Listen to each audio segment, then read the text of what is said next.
force on a current carrying conductor in a magnetic field.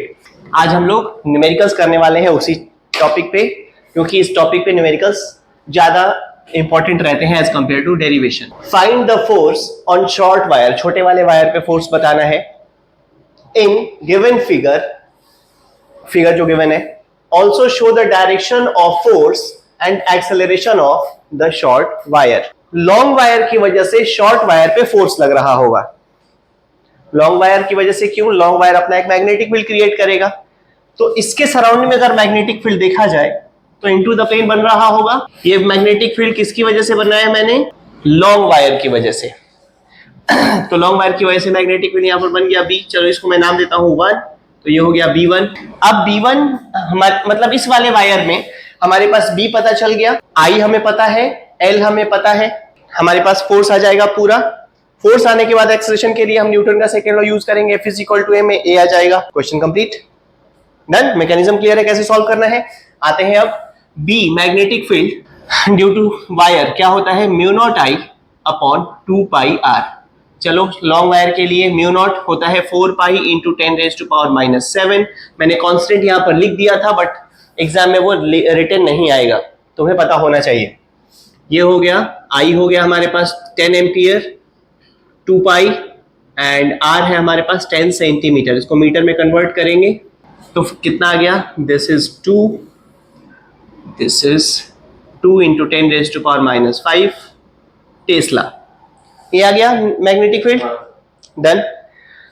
अब इसके बाद अब हम इस बड़े वाले वायर को भूल जाते हैं. हमारा पर्पस पूरा हुआ बड़े वाले वायर से जो भी हमें चाहिए था. अब इसको भूल जाते हैं. अब हम क्या करेंगे? यहाँ पर फोर्स देखना है. सबसे पहले फोर्स का डायरेक्शन क्या होगा वो तो हमें पहले ही पता चल जाएगा फ्लेमिंग के लेफ्ट हैंड रूल से.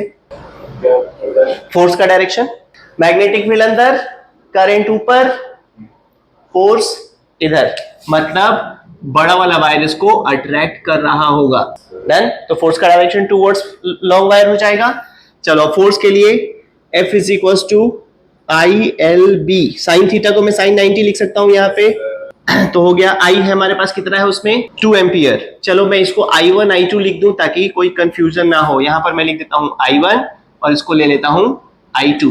Okay, 2 ampere. लेंथ था हमारे पास 2 सेंटीमीटर, 10⁻⁻2 मीटर में कन्वर्ट किया. B आ चुका है हमारे पास, this is B, 2 × 10⁻⁵. sin 90 is 1. Total कितना हो गया? 4, 8 × 10⁻⁷ न्यूटन. हमें चाहिए था एक्सेलरेशन, तो A के लिए हम क्या कर दें? By Newton's second law, F = ma, then A = F/m, that is 8 × 10⁻⁷, और m मास था हमारे पास 2 ग्राम, 2 × 10⁻³ kg. कन्वर्ट कर लिया मैंने. ग्राम में हमें नहीं लेना होता है, हम लोग 2 × 10⁻³ kg हो गया, और ये सेंटीमीटर को मीटर में कन्वर्ट कर लेना. ये हमेशा ही तुम लोग गिवन के साथ ही कर लिया करना, आदत डाल लो, ठीक है. किसी भी सिस्टम ऑफ यूनिट में चीजें गिवन हो उसको तुम्हें लेके आना है MKS में. तो क्या हो गया?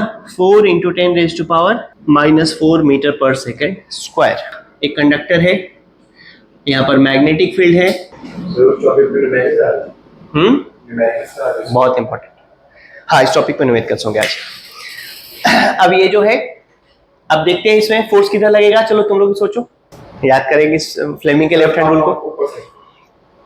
मैग्नेटिक फील्ड इधर, करंट इधर, तो फोर्स ऊपर. गुड. चलो फोर्स डन. अगर मैग्नेटिक फील्ड की वैल्यू 4 × 10⁻⁴ टेस्ला है, बी गिवन है मान लो क्वेश्चन में. मास ऑफ द वायर जो है वो मान लो 4 ग्राम है, तो करंट की वैल्यू क्या होगी कि ये वायर एयर में फ्लोट करता रहे, नीचे ना गिरे. क्लियर है क्वेश्चन? क्वेश्चन यहां पर मैं नोट भी कर देता हूं. सबसे पहले हवा में फ्लोट होने का मतलब क्या होता है कि नीचे उस पे ग्रेविटेशनल फोर्स काम कर रहा होगा, मतलब उसका वेट. तो यहां पर लग रहा होगा. अब क्या बस नालायक हो सारे.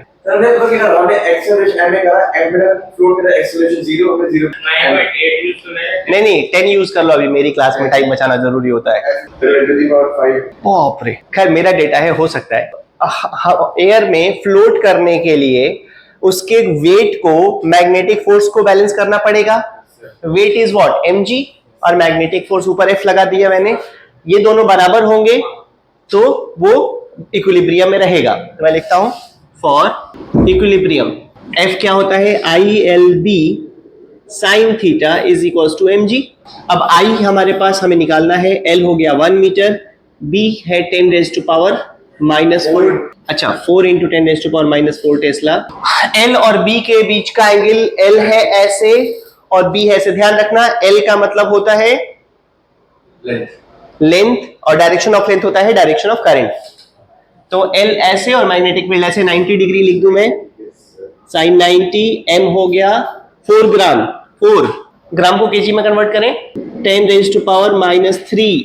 अब आया केजी इंटू जी, 10 ले लेते हैं। अब हमारे पास 4 से 4 गया और 10 रेज टू पावर -5 हो गया, sin 91 हो गया। तो आई क्या हो गया, 10 raise to power 5, 10 raise to power 2। अब तो ठीक तो है, मतलब 100 एम्पियर का करंट फ्लो होना चाहिए। ये वायर अपने आप ही फ्लोट करता रहेगा। अरे हम न्यूमेरिकल्स तो करेंगे ना, न्यूमेरिकल्स के बिना आगे कैसे बढ़ सकते। फिर ये मेरी ऑनलाइन क्लास भी बेकार ही हो जाएगी अगर न्यूमेरिकल बच्चों को नहीं मिलेंगे, तो बेकार हो जाएगी ऑनलाइन क्लास। पूरी पढ़ाई मतलब पूरी पढ़ाई रिकॉर्ड करेंगे सब कुछ।